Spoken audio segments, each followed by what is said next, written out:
Gosh, how do we do this? That's always the hardest question. Yeah, How I really do don't.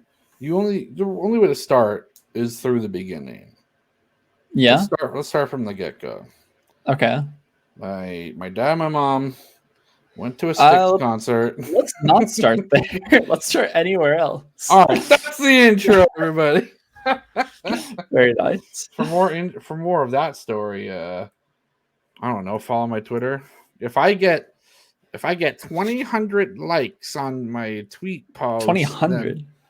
I don't know. I don't You're use asking Twitter for a as much lot. as I should, to be honest. Guys, welcome to the Clickheads episode. We actually got some stuff. It's exciting. The world of esports is coming into fruition. Everyone took the Christmas break off, and now that we're into 2022 or 2020.2, whatever people want to call it, we're going into things. There's a lot of exciting things happening, and you know that we got to start with League of Legends. It's a tried and true tradition at this point. Honestly, yeah.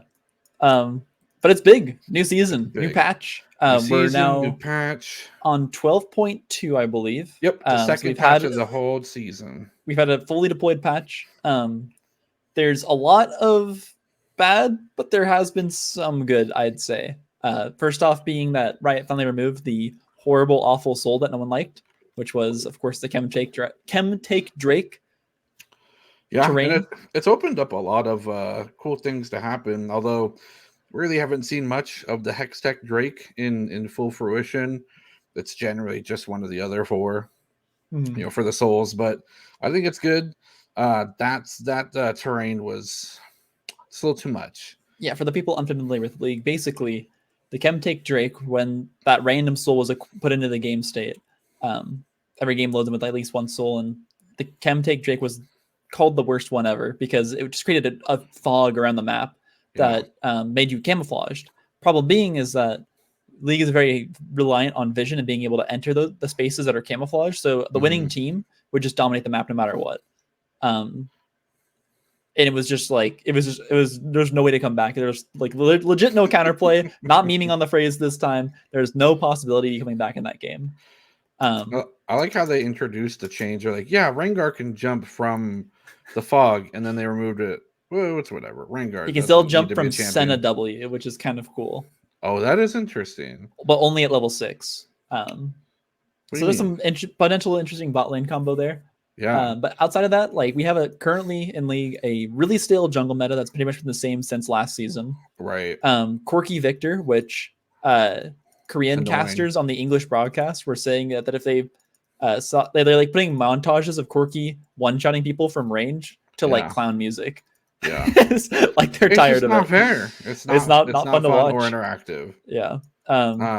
Item changes, they added a lot, and then like realistically the builds haven't changed that much. Right. And like the one other good, slightly promising thing is that over the preseason patch, Riot tested lowering damage numbers and total damage output and total healing by 20%.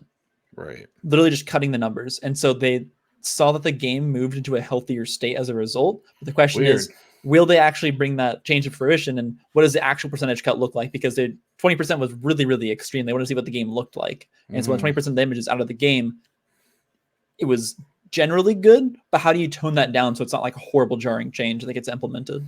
Yeah, especially when your champion only does damage, right? They don't do anything else, and what's the point? Yeah. It's gonna be interesting. We're seeing a lot of struggle, at least within North America, for like top lane team fight champions, whereas the proficient ones, the ones that we've seen take off, either because of just solo skill in general, or just because of the meta favors it, are those carry top laners. Yeah. Whippo, the bleep bleep interaction, if you will. That guy's insane. He put on his carry pants here. On top of all this, the League of Legends North America locking tournament just concluded with Team Liquid taking the finals in a 3-0 fashion with their new super team formed in North America. So big team. Off to a pretty good start. And they didn't have all the pieces. They were missing Core JJ. So yeah, because of visa issues. But I think Ayla did great, honestly. The They're fantastic excited to see addition. what the new team, what the new EU NNA team can do for us. Hopefully, finally something good. I mean, if they make Tank strong again in the top lane, then Whippo probably can't play anymore. But until that happens, it's going to be We're just good. fine. We're good. They can still rely on the same, especially with like how crafty Bjergsen is as a player. He can feel the roles. He'll play Zillion. He'll play Galio. They'll pull up the Camille in the top lane, and it'll be fine. Oh yeah. They have so many options, which I think is cool. You know, I love seeing anything other than Victor or Corki in the mid lane. So having a Zillion be flexed is really cool, despite it being used against my team to great effect. Rip Dignitas for Dignitas fans out there. Moment of silence for you. They did But okay. it is what it is. What are you going to do? The recent patch notes indicate some interesting changes that we may see. We've seen some Tom Kenches be pulled into the bottom lane for support. I'm surprised we haven't seen more Senna with the attacks slow by a billion you now. don't know what she's doing right now in solo queue, do you? She's probably taken off. Terrorizing the ladder. It's not necessarily Senna, but a combination of Senna and Veigar, because Oh. Veigar got buffed. Yeah. Some of the new items were more AP, him. right? Yeah, and so basically, Senna's new slow on her Q allows her to set up the Veigar cage really, really well. Yeah. And so you queue them, Veigar cage, and then you just drop everything on them. Currently, I think the combined duo in bot lane has like a 56% win rate in solo queue, which is disgusting, by the way. Normally, like League of Legends optimally, right, is normalized around 50% win rates. So anything that gets like in that, like 54 is considered high. 56 is insane. You've been playing Trundle a lot recently, right? Yeah.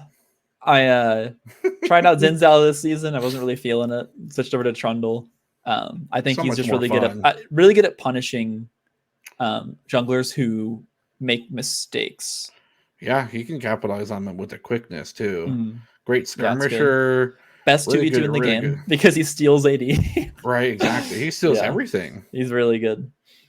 Yeah, it subjugates like secretly one of the best ults in the game. Nobody knows. He's just got such a good kit, to be honest. Oh yeah.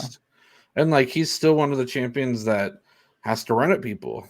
But he's one of the OGs. Yeah. He's got a pillar. It's one of the things you kind of have to save for like later pick in the draft, because if they pick too many dashes, then he's useless as a champion. Right. But pillar against people that don't have dashes, mint. Just play him with Anivia mid lane and just block the whole lane off for your ganks. Perfect. Exactly. And then they draft a Zeri and you're like, okay, cool. Well, or Talon, whatever. But speaking of cool changes, Udyr, it's on the docket. It's coming soon to a rift near you. He's already back. I mean, I think he saw pro play presence this last best of 3 with EG against Cloud9. Yeah. They whipped out the Udyr in game 3 with a really weird composition. But I mean, like, it looks good. It doesn't look bad at all.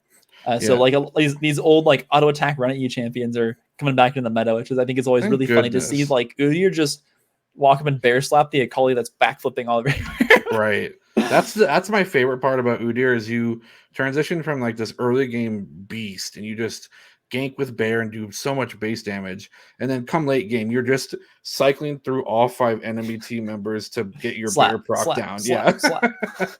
And that's why they're changing him, because that's not fun for a lot of people. I think it's hilarious. I think it's great.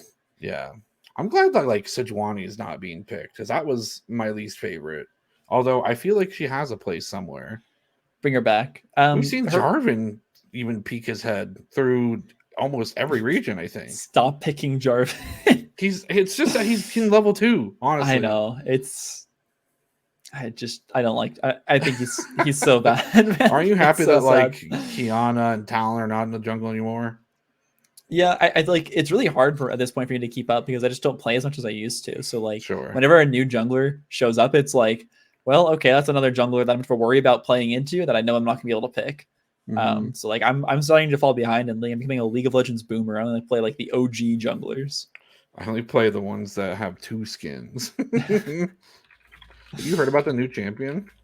Yeah, there's like a weird ARG out right now. Yeah, so they're She's a perfume, like a whole website called Glass. That's for Glass Industries that talks about the new champion. I forget her name. We're doing it live. She's cool though. She's playing off a lot of the arcane hype. Renata Renata. Glask. Yeah. Um, So lore wise, she's almost like kind of like Silco in the sense where she's making deals with both the people up top in Piltover and all the Chem Barons down there in Zon. But I don't know. I think this is going to be one of the best champions that they've ever released.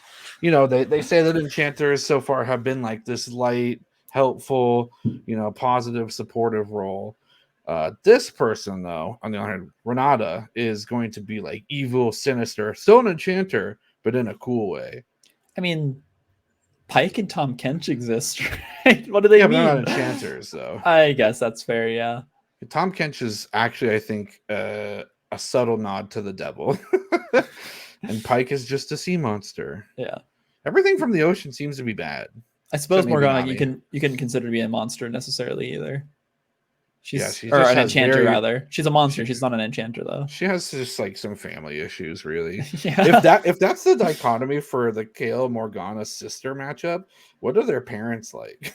Like, can they just they're not around anymore. Their mom? They just fist fought, and then like none of them ended up surviving. So now it's just the two sisters duking it out. Shoot. Yeah. I don't even know the whole story, but that's okay. Neither do I. Lore's hard. Lore, well, because they just keep throwing stuff. I remember when lore used to be Nocturne is existing because Summoner slept near a nexus and he was birthed into creation. I'm like, yeah, cool, whatever. I don't That's care. And then they're like, yeah, so Seraphine's people uses Skarner's entire race as the batteries for their boom boxes. And I'm like, that's pretty messed up. But it's okay actually. because Seraphine said that Skarner said that it was okay. Yeah, sure. And then don't even get me started. KDA should not exist. Great. I like KDA. I like KDA. Separate it.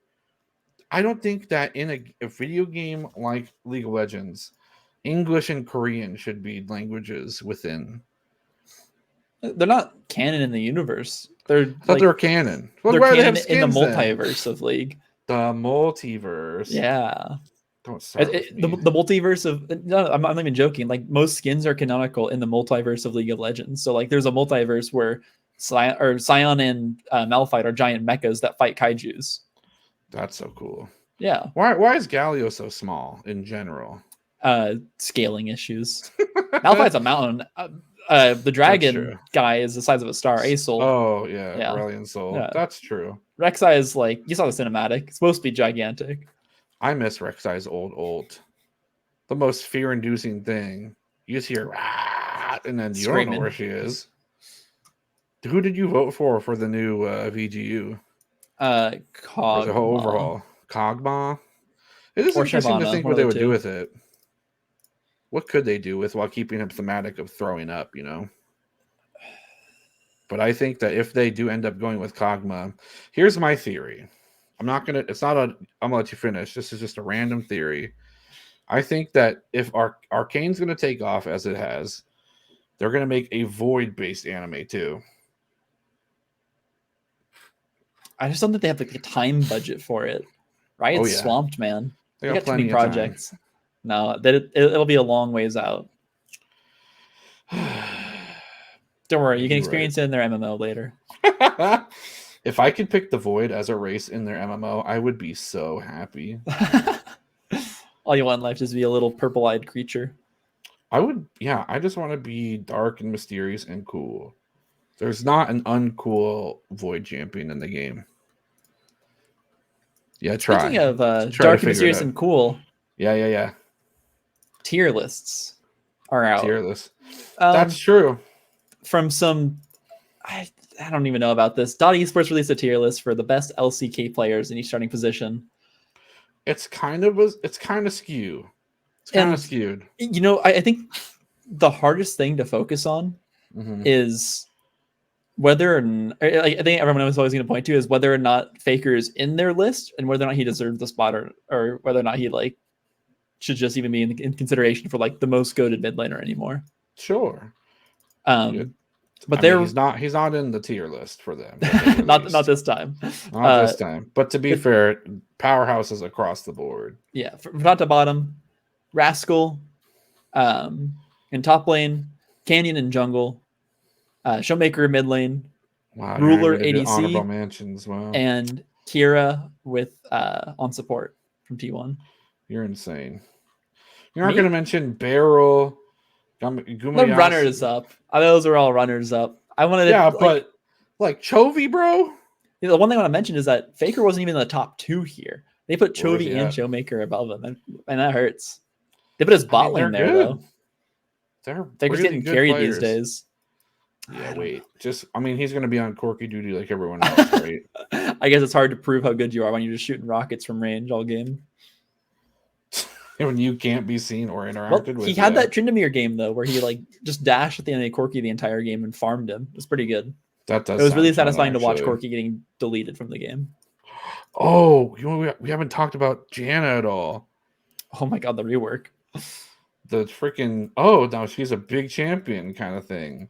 Mm-hmm. So Janna used to be like extremely oppressive with just her targeted base W. Just throwing it out in lane, putting on the shield to stop that trading. And Riot didn't want to have any of it. People for fun on ARAM maxed Q for Howling Gale. And they're like, you know what? No, that's not really thematic. Let's change it up. Her Q is like a machine gun now.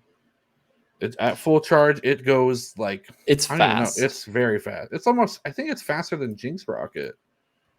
And I think the thing is that the range on her targeted solo got increased. So now you can target something from increased range and then guaranteed tornado them at the speed that it goes at, especially if you take Glacial. So she's doing that, and it's disgusting.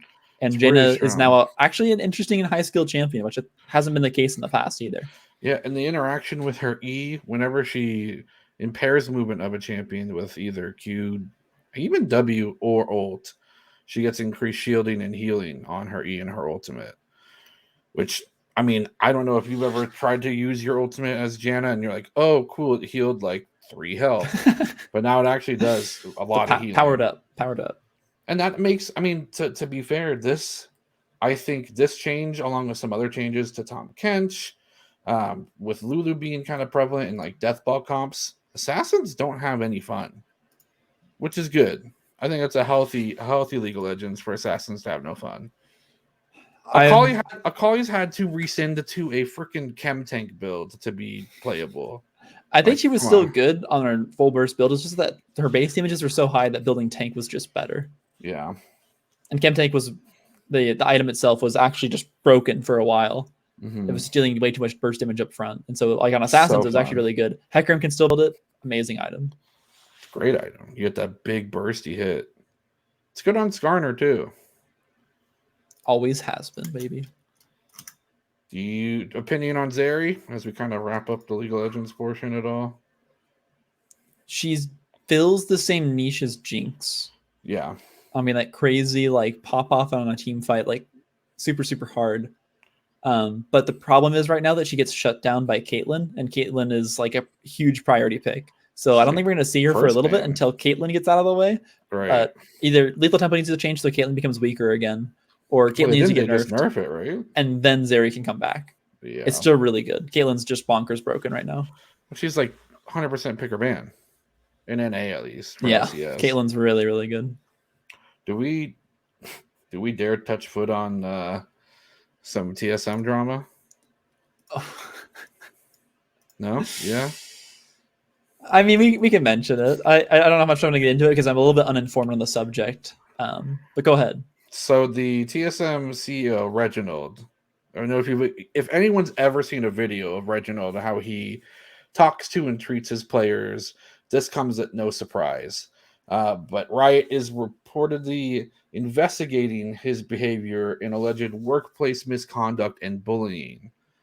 Which, again, if you've seen any interaction between Reginald and his players, there's really not much. There's not much to investigate because it's on the internet everywhere. So we'll just leave it at that. But hey, bullies beware. Riot's the bully hunters now. Nah, we're the bully hunters. We'll hire as we need to. I don't think there's much else to talk about for League that's like super exciting. Oh, I mean, LEC, didn't they get Mickey X? Oh, there was a weird change over there. Yeah. So there was a team. I think it was Rogue. Yeah, I might be wrong here. Well, it's okay. That was doing a really good job in the early season, just like popping off in all their games, like kicking everyone's butt. They're still undefeated. And then yeah, they are. And then mid-season, like they're on 6 games into the season, 6 weeks deep into the season, they drop their support because Mickey X was now available. Right. Who was Pick him up. for those who don't know, locked in. He was locked into contract jail for G2 with a giant buyout price. But because the season started, the buyout price dropped quite a bit, and so they saw, okay, that's within our price range. They bought the all-star support from G2, who was just sitting on their bench not playing, and now they have Mickey X. But like people are like really really upset that they just dropped their support that they were doing really well with. Honestly, yeah, don't even have him as a sub then. I think he's fully off the roster. Yeah. Imagine doing well and winning, and they're like, "Yeah, your name's not Mickey X, so you got to go." Whatever. Yeah, it is what it is. What's loyalty worth when Mickey X is available? They have so many like really successful players that used to be on one team together, and they're all like the showrunner for a different team. They're all spread out now. G2's fully disbanded outside of Caps, and they stole Caps from Fnatic. Wouldn't even call Caps necessarily a G2 player, right? Right. It is what it is. LEC's an interesting region, to say the least. But kudos to them for being like the first region to emulate the best, right? They see things that are happening there in LCK and LPL, and they're like, these guys are pretty good. Maybe we could copy some of these strats and metas and whatnot, which I respect. But one day soon. You know, it's interesting to loop back, completely tangential thinking. If Senna Vigar strong, why is Ziggs Vigar not playable? That's even because more. Ziggs isn't slow on his Q. Yeah, but like, look at this way. You just throw the cage and you explosive charge them into the walls of the cage to stun them. You could also E for your slow too. For similar reasons, Alistar Vigar is actually a really good bot lane combo too. Oh, let's go. Just headbutt them straight into it. Get traditional ADCs out of my game. I don't want to see them anymore. I'm done. Vayne top and Akshan mid only. And Kindred jungle. Those are the ADCs you get. Corki mid, not anymore. I love Kindred. Kindred's such a cool champion. Got a new skin too, so even more cool now. All right, that's enough. That's enough League of Legends. Get it out. We'll come back to it eventually somehow. I already have something in the script. What? I already have something in the script, but it'll be like a brief touch. So we're good to keep on going, yeah. Oh, perfect. Well, I was gonna go on to Valorant, the other Riot project. Totally fair. What you got? Well, NA champions started, or the qualifiers have started, and you know, a lot of teams putting their best foot forward. XT is just kind of running the show, but a new team to the scene has kind of just been shutting down and up and overthrowing. They're pretty much the underdog of the whole story. Team Guardian taking out FaZe Clan, taking out just a whole bunch of teams that this is a weird team. No one's seen them play very much, so it's been surprising and a really nice change of pace of the performance. You know, Sentinels not being the front runner, not being the one in the spotlight is always nice to see. They have a Zeri of their own now too. Neon. Oh yeah, that was actually something really interesting that we can kind of tie back in, which is that Zeri, the multiverse, and the new champion for Valorant, or new hero shooter operator. Agent. My bad. They're agents. They co-developed them. So Riot's Valorant character design team and Riot's champion design team for League of Legends worked on the character together, and then kind of like went separate ways. Like they took her concept arts and like made different characters out of that. Right, they're like, this is the theme. Do with it what you want. Which Voice acted by the same person. Yeah, which is also why her theme song in League of Legends sounds like a Valorant song. Right, because it is. They essentially do the same thing. They go fast and they go with their fingers, you know, finger guns. But not the outro. Not the outro. Not the outro. Oh gosh, and we're done. Click. Can we have production edit in just like boop and then us come back? That'd be perfect. Up to them. We'll see. We'll see. But that's all I really have for Valorant. Chambers agent. He's like an operator user, so he's like hot.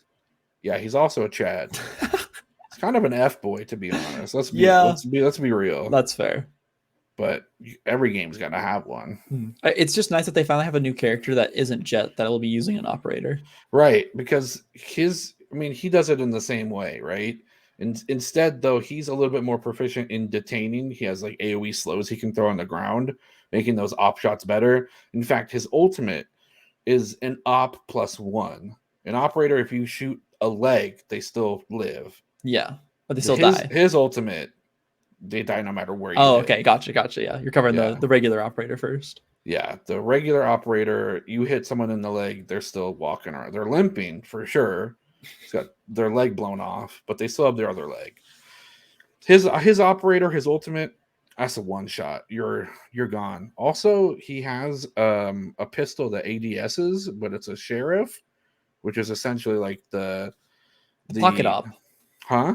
The pocket up. Exactly. Pocket up. And then he has a teleport that's instantaneous, so he can still peek around and do hard peeks and whatnot while still maintaining a bit of safety, similar to the way Jet does with her tailwind dashing sideways. So it's a nice change of pace. I think he might not see a lot of play depending on the verticality of the map, because that's also a huge place where Jet kind of reigns supreme. She's able to dash up, float around, and all these other things. Not a lot of people can match her in terms of mobility, but maybe having a Jet and a chamber could be a thing. Double operator play could work. Yeah, cover the two long angles or whatever the case may be. I mean, if you're feeling Valorant's such an interesting game because like it's less about like what's effective. The operator in good hands is always going to be good. You just got to feel it.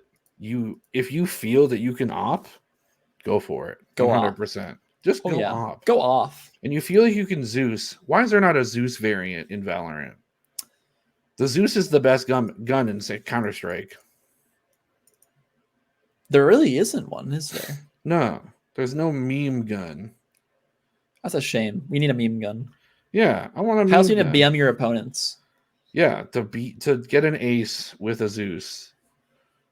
That's a highlight reel. You have so similar to Call of Duty, right? You have your SMG and your AR players, right? Can you imagine being world renowned for being a Zeus player? The Zeus main. The Zeus main. He's like, oh god, and it's so low econ that you just always have it. You buy a Zeus, buy off for your teammate. Yeah, exactly. It's a big brain play. You gotta have one Zeus guy. We'll start a team. The Zeus mains. The Click Heads Valorant team coming to a tournament near you. Once they introduce Zeus's, of course, to Valorant. Never before. Never before. Shoot. I just lost a lot of steam. No, we're back. Have you heard about this game, Raid Shadow Legends? I'm just kidding. No, you dare even start. We are not sponsored, and we never will be. I don't want to talk about Raid Shadow Legends. We may one day be sponsored. All right. And I've heard they shell out the cash. They pay big time. The day they sponsor, I quit. Oh, really? I'll take all the Not money. really. Not really. We'll see. I don't know. PUBG Mobile. PUBG Mobile. Speaking of shelling out big bucks. Yeah, big bucks here. It grossed over 244 million in December alone. I mean, it's. I don't think it's North America based income, but it could be the highest mobile game. Over 36% year-over-year growth. 68.3% of the game's revenue is coming out of China. 6.8% for the US. So, yeah, but still, it's a popular game. It's the mobile gaming pop off, right? I'm trying to remember now. I'm not sure if Tencent, the company in China that now owns League of Legends and Riot, they own everything. I'm not sure if they own PUBG Mobile, but I wouldn't be surprised because like every mobile game, it seems like they get their hands on. They are so involved in the mobile gaming market, and it's like the reason that Wild Rift had to be made because like things like Mobile Legends Bang Bang, what is it, Vainglory, all these other like mobile games existed that were basically just clones of League of Legends for mobile, and they're massively popular because Riot didn't have one. So finally, Wild Rift exists, and it's slowly, I think it's doing okay in terms of market share. Sure. But like they're so far behind on getting the product to market that it's going to be a long time before it really matches up with all the other mobile games. But I think what I'm getting at is just that like if you're wondering ever why there's so much right now in the mobile game area, it's just because everyone has a mobile device. Not everyone has a PS4. You have a phone. Everyone knows them. Yeah, you guys have phones. What's the matter? Everyone's You got guys all have phones. But no, the meme's seriously, like, real. yeah, it's massive. Like everyone has one, everyone can download it, and everyone can pay into the microtransactions that are involved in that game. Mm-hmm.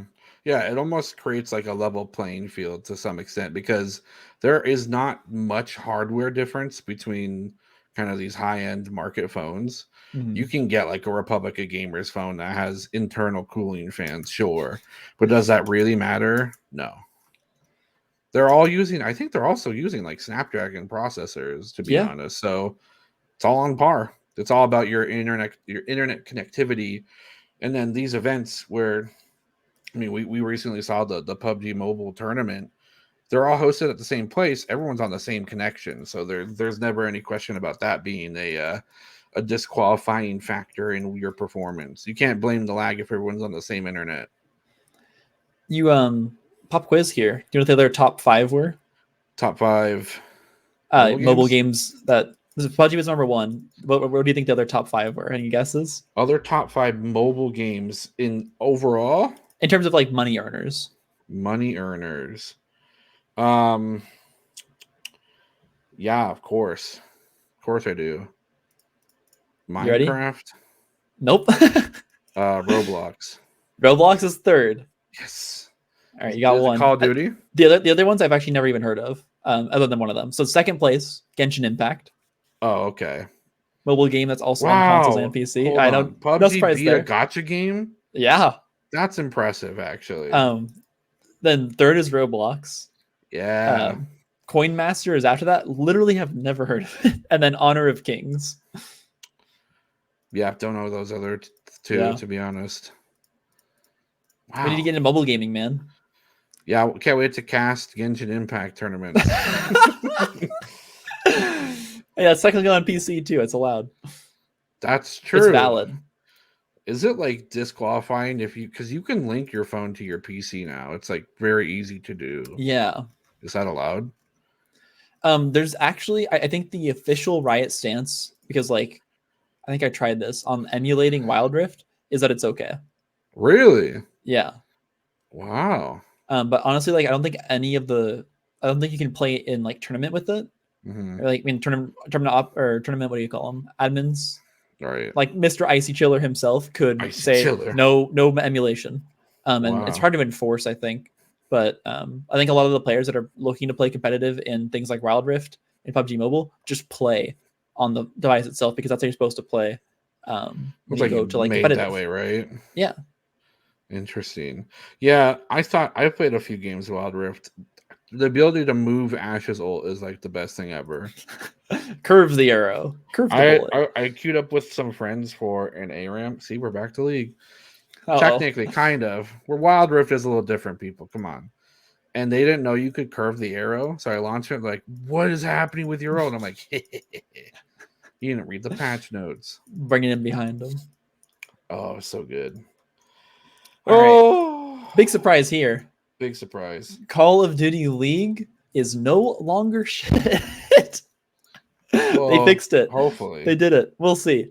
The problem is that like I don't think the changes have actually been implemented yet, but like they've talked about them.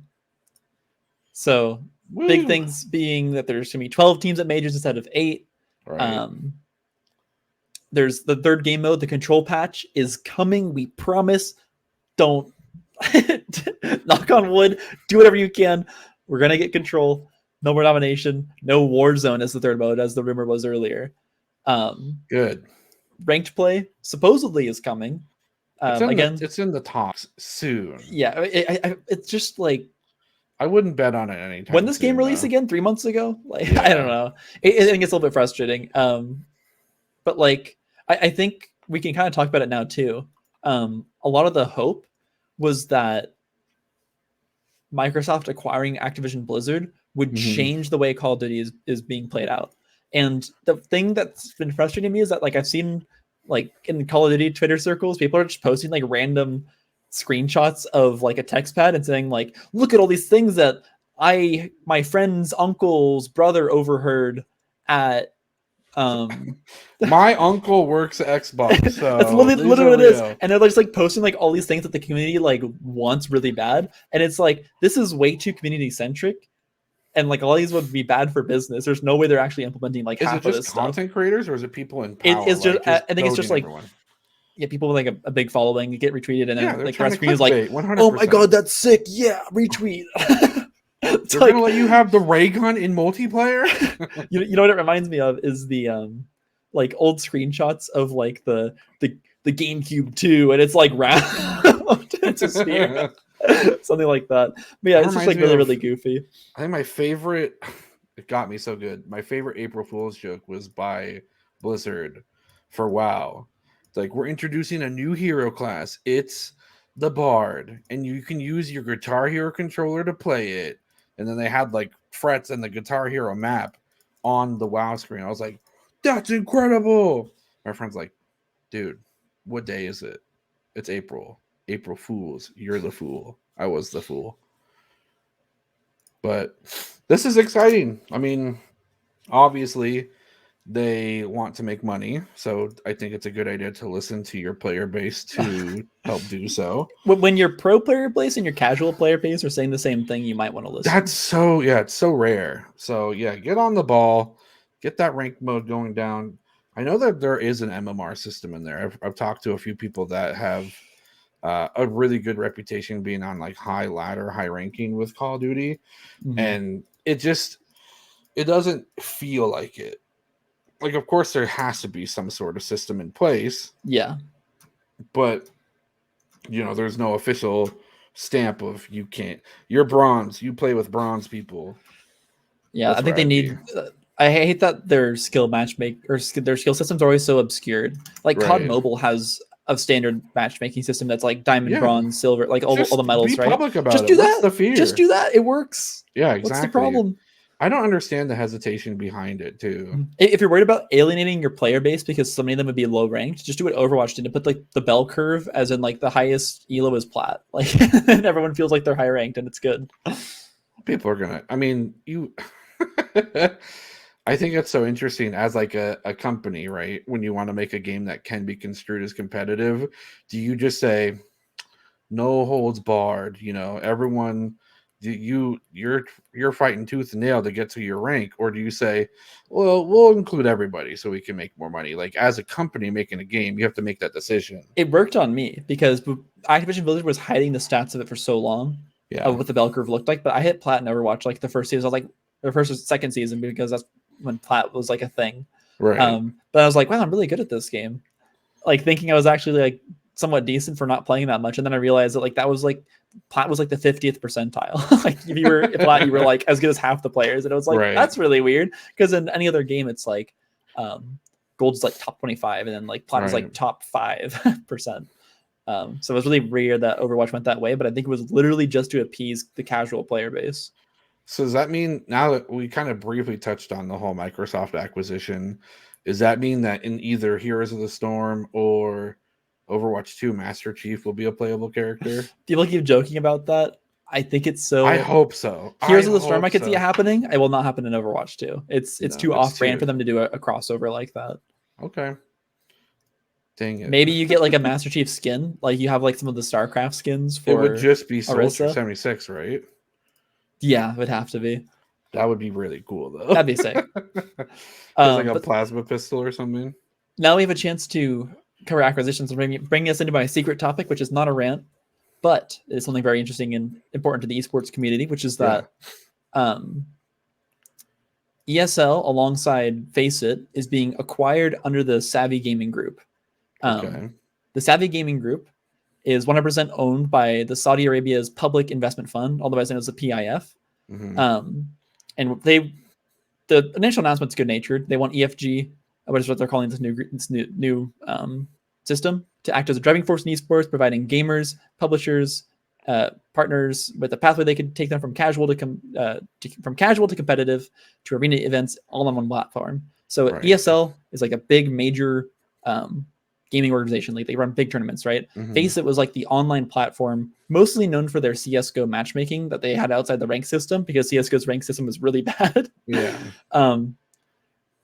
So they had like ESL's combining, or these two groups are now combined under Savvy Gaming Group. This is fairly controversial, actually.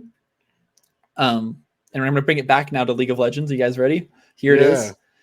A while back, the LEC, which is the European League of Legends Championship, partnered with NEOM, which is a group of zero carbon emissions cities that they're trying to build out in the Saudi Arabia desert.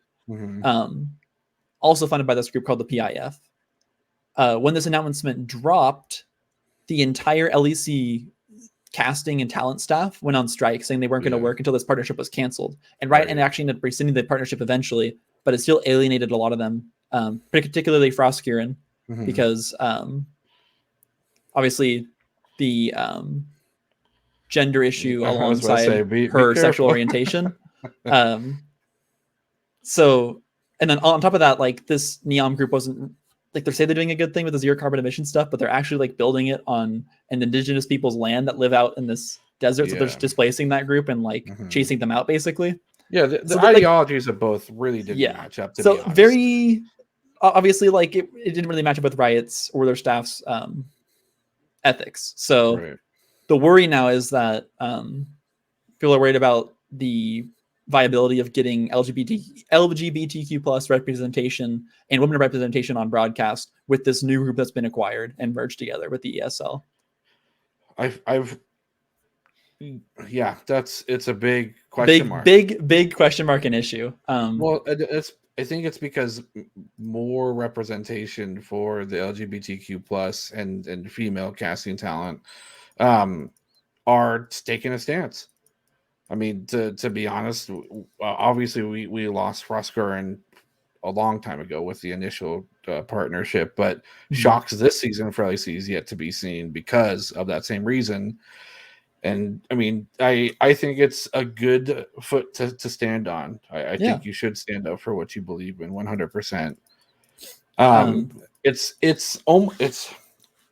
without stepping on toes and without crossing boundaries, in my personal opinion, I think to feel non-inclusive is a bit archaic. Say again? To feel that everyone shouldn't be included, to feel reluctant to be inclusive, to be uninclusive is archaic. Yeah.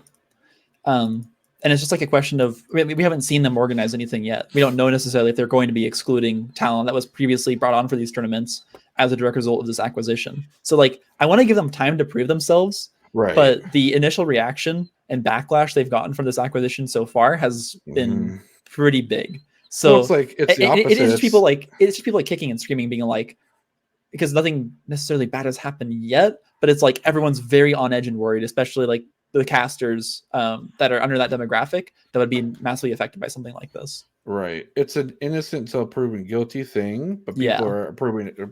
People are expressing a guilty until proven innocent.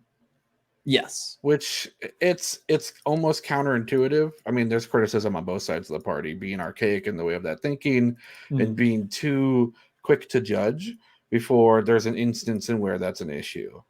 Yeah. Preaching open-mindedness, you have to practice open-mindedness, and you have to give them an opportunity. I don't know how, but you keep a due diligent. I mean, like, here's the thing. People are being hyper vigilant about this as a scenario, but they should be hyper vigilant about everybody, about every company. Yeah, that's totally fair. I think you hold everybody accountable. This one, I think, has a lot of eyes on it because it's already had issues with the LEC. And that's why people blew up on it so quickly. Dang it. What? So we'll see. I'll mention real quick, LEC, you guys got the intro music you guys got some bangers over there. It's good stuff. It's way good stuff. Speaking of good stuff, the CCL is set to start soon. The season started. eFuse writer Sam Pauly coming out with a top 25 list. Here's his top 5. Are you ready? Can you guess? You guess now. Without looking at the script. Ottawa's guaranteed. Ottawa, the team 1 and 2 are both in the top 5. Is this an Who else is really involved? It's always like Southern schools. There'll be one Texas University. Top Bay State College. That's all I got. Bay State College with their expert team led by Silly. Oh my god, I forgot about the transfers. Right? Yeah. Number 2, Northwood, who have recent transfers of Chris Radial and Fame coming over from Ottawa squad. Number 3, guess. Oh, I'm gonna guess number 3. Is it also Ottawa? Yeah, it's Okay. which comprised mainly of their second team with Cruelty and Lightning. 4th, Concord. I don't know if that's a surprise to many people. Not really. Who have a 34-0 record in Modern Warfare and Cold War regular season scores. So pretty dang good. They did finish second and third respectively in those And games. as long as I don't any roster changes, And expect then them to be strong 5th, again. something way off the radar. Arizona State University. Let's go. ASU, baby. Oh, nice. Hey, you know what? I recognize that place because of Fishity's hat. Yep, That's the one reason. And they're led by Fishity and Fectini. So they did place first at the Click Gaming's Summer Bash, which was awesome, by the way. What a great tournament. Yeah, wow. It's really exciting. I think the CCL was always something really cool because the production value for it was massive, I think, compared to any other collegiate scene. Because it's all centralized under one league. There's only one collegiate Call of Duty league. You don't play in like all these different tournaments, and so teams aren't separated out. It's everyone in one big tournament. There's regional rivalries. There's I think the formatting is just awesome. The only problem with the College COD League is the game itself, and so as long as the game itself fixes itself before the league starts, we'll be in a great position. It'll be a very entertaining league. Cross the fingers. Knock on wood. Cross your fingers. For those that have suffered in the past with the cardboard addiction that is trading card games, rejoice. Well, maybe rejoice. Your wallet probably won't. Pokemon trading card game online, soon to be Pokemon TCG Live, making maybe sort of that move. Magic the Gathering did theirs with Magic the Gathering Arena. It's seen a lot of competition periodically throughout the couple of years that it's been out, and I think this is a good adaptation. Although I think even more so, those kind of Rainbow Charizards are going to be even that more coveted with people buying less cards as they seek this as maybe an alternative outlet. Yeah, I'm still wondering if it hasn't happened yet, but like when NFTs were starting to get big, I asked myself the question, like, will this make an effect on the trading card game community? And I don't think it has yet. I might be proven wrong. So someone wants to link me something. NFTs are like single art, right? Yeah, but imagine being able to own the holographic Charizard card digitally. But would people also have that, like in this digital trading card game? Yeah, I think I think the developer would have to implement it somehow, and be like a really weird relationship. But I think that would be really cool. I think it's possible. I just don't know what it would look like. But I'm kind of surprised that no card game has like jumped on it. I think there's like the really weird like play to earn games that are out there that are doing something. Yeah, they're like revolved that. around being an NFT. Those are scams, by the way. Don't download them. They're meme coins, right? Or they're data mining on your PC. Delete them. Delete the game. But yeah, I think it'd be interesting to see if like Pokemon or something would partner with like some kind of cryptocurrency to make NFTs of like holographic Charizard cards that you could own digitally. Because like the hype is there. They just, I mean, like people love Pokemon. People like do the weird card opening stuff, like a cult following sort of thing. And so would people want to digitally own a Pokemon card? Two things. Someone in the YouTube spotlight recently spent, I think, $3 million on a box of cards that turned out to be fake.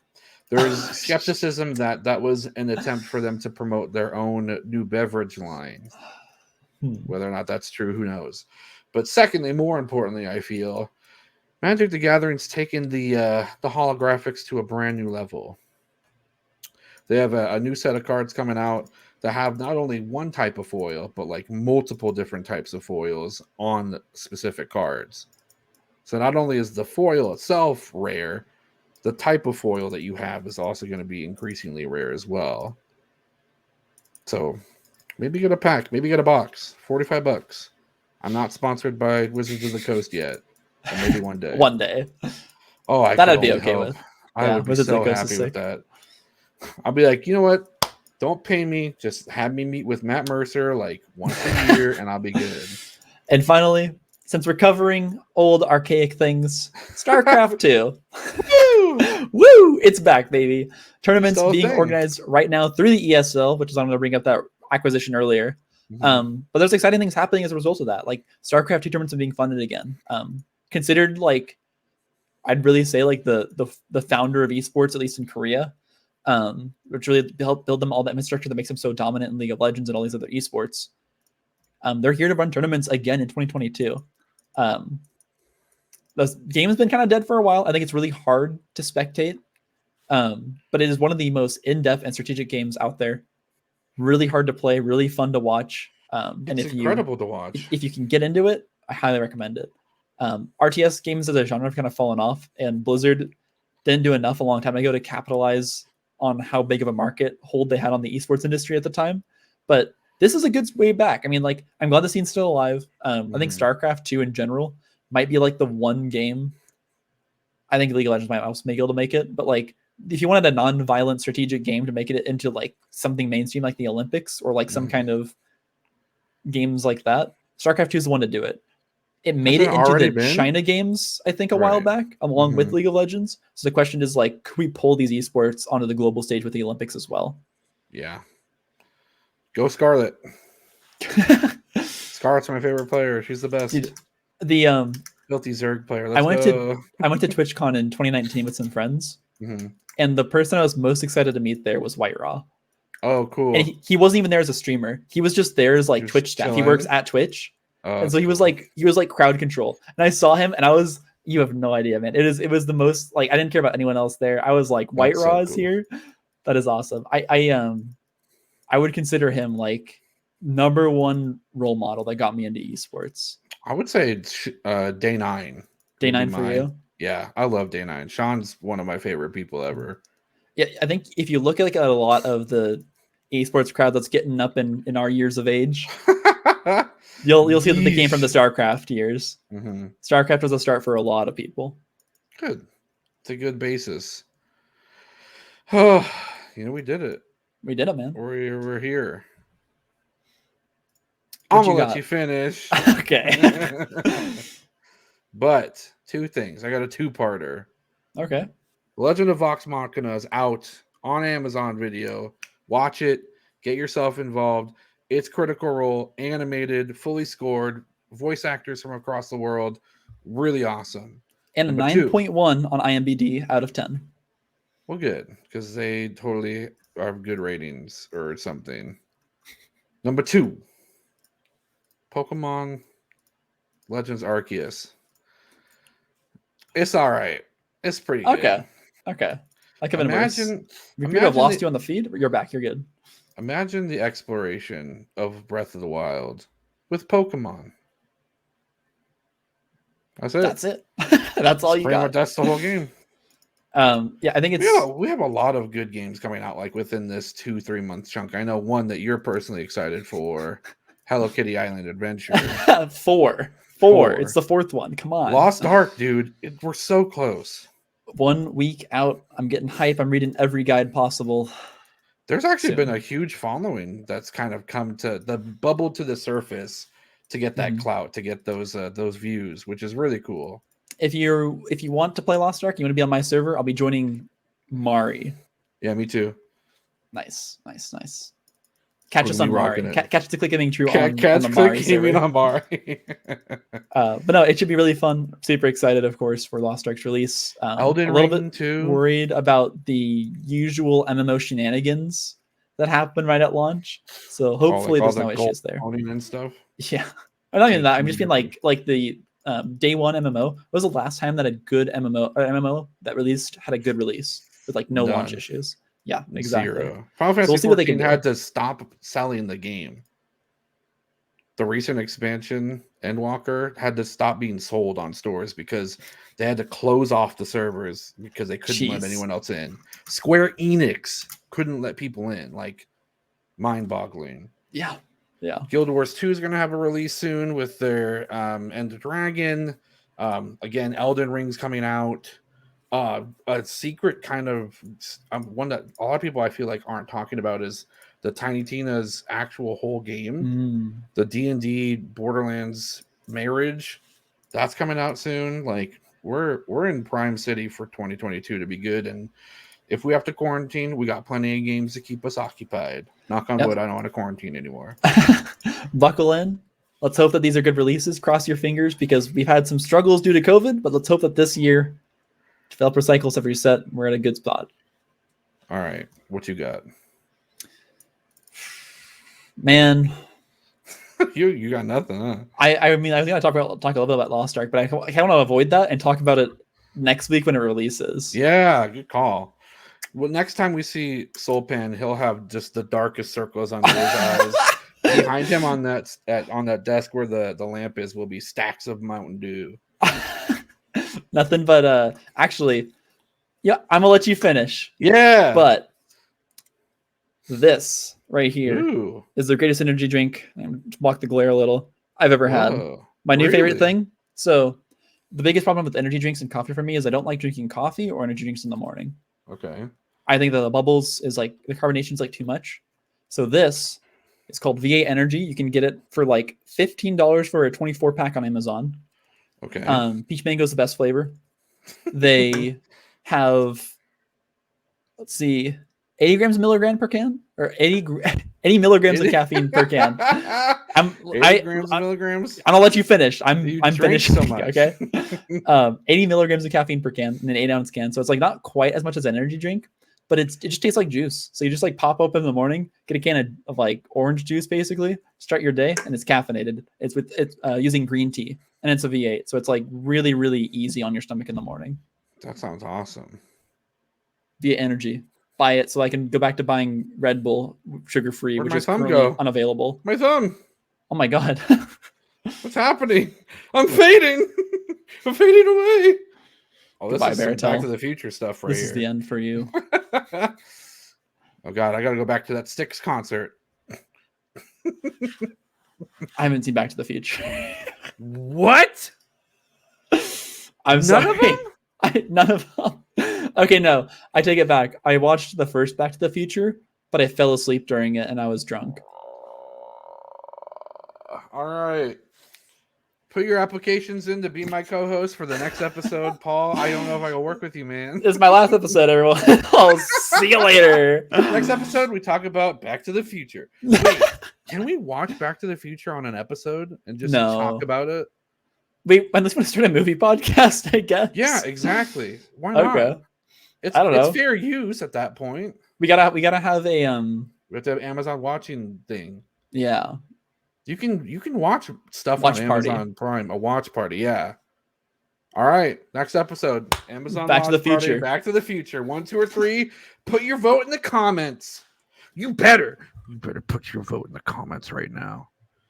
But if you could like and subscribe and follow and ring the bell, that'd be swell too. Love you. Bye. Finger guns. Finger guns.